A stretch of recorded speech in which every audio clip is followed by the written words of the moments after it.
Vous suivez l'invité de la rédaction sur la panafricaine Medi 1 et merci de nous rester fidèles. La capitale sénégalaise accueille son tout premier eFest Africa, un rendez-vous international célébrant l'univers du gaming et de la culture geek.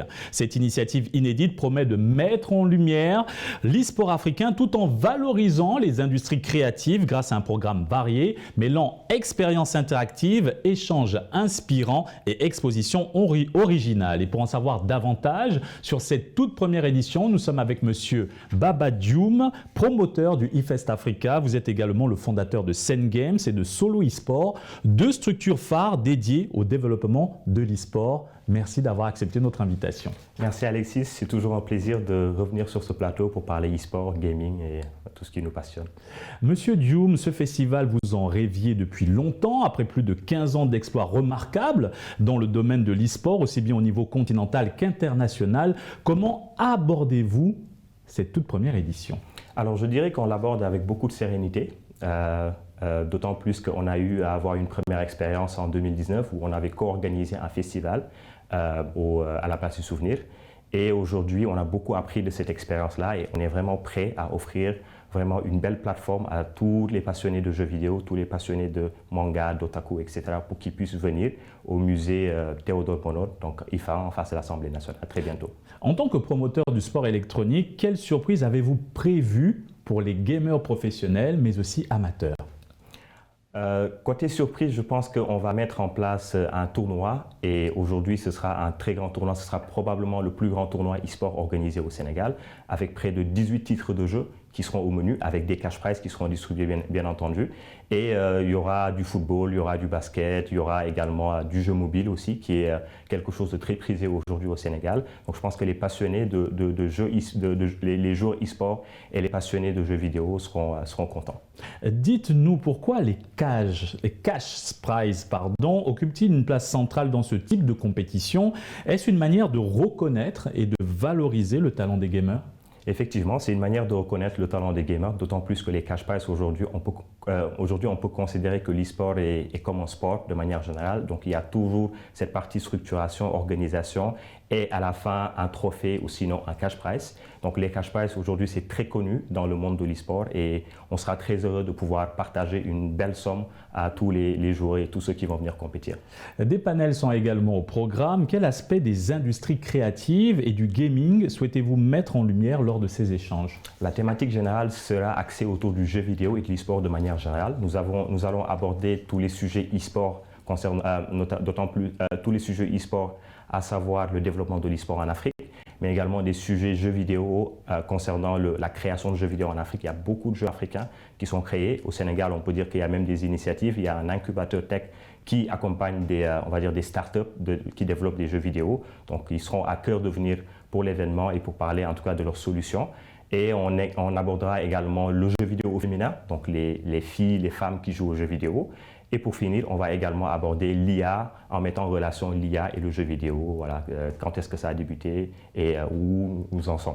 Et les perspectives de l'IA dans cet univers des industries créatives. La culture geek et otaku sera aussi à l'honneur. Pourquoi est-il si important pour vous de leur donner cette visibilité?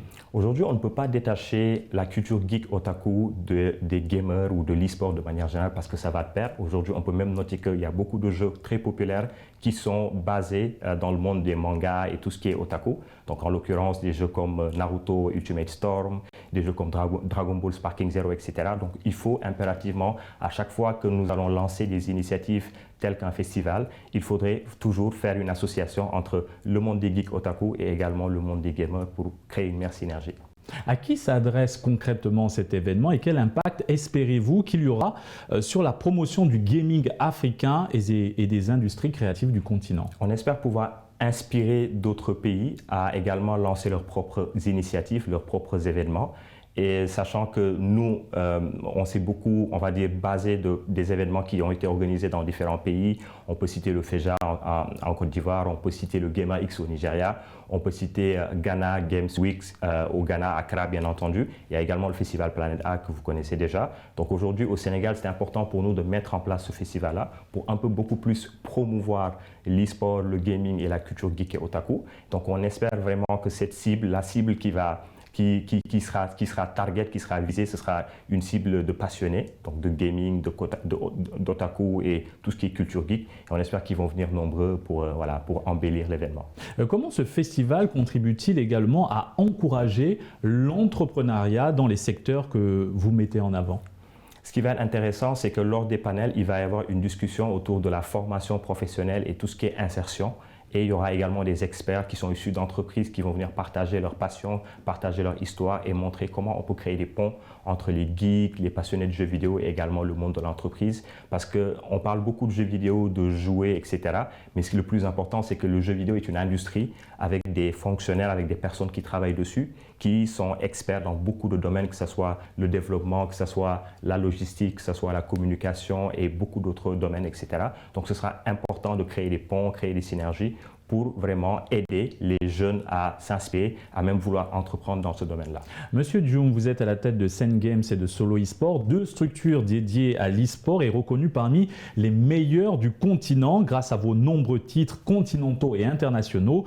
Quel bilan tirez-vous de cette année sur le plan e-sportif ? Je dirais un bilan satisfaisant. Déjà, on a commencé par être champion du monde. C'était à Los Angeles en mars. Ça s'est passé le jour des élections présidentielles au Sénégal. C'est pour ça peut-être que la visibilité n'a pas été bien grande. Mais en réalité, on était très content de cet accomplissement. Ça fait plus de 4 ans qu'on a Solo eSport, donc au Sénégal, qui se veut être le premier club e-sport professionnel de l'Afrique de l'Ouest. Un titre décroché à l'Ivo, le plus grand championnat au monde de sport électronique de combat. Exactement, c'était à l'Arc-Evo, c'était à Los Angeles, c'est l'un des plus gros tournois jeux vidéo au monde. Donc sur le jeu Guilty Gear Strive, qui est un jeu développé par le studio Arc System. Donc on a été très content de pouvoir en tout cas voir Vélix Ismail Gueye en tout cas être champion du monde, donc une première en Afrique, et il a même été invité au Japon pour aller visiter les locaux du studio et pour participer à l'Evo Japan.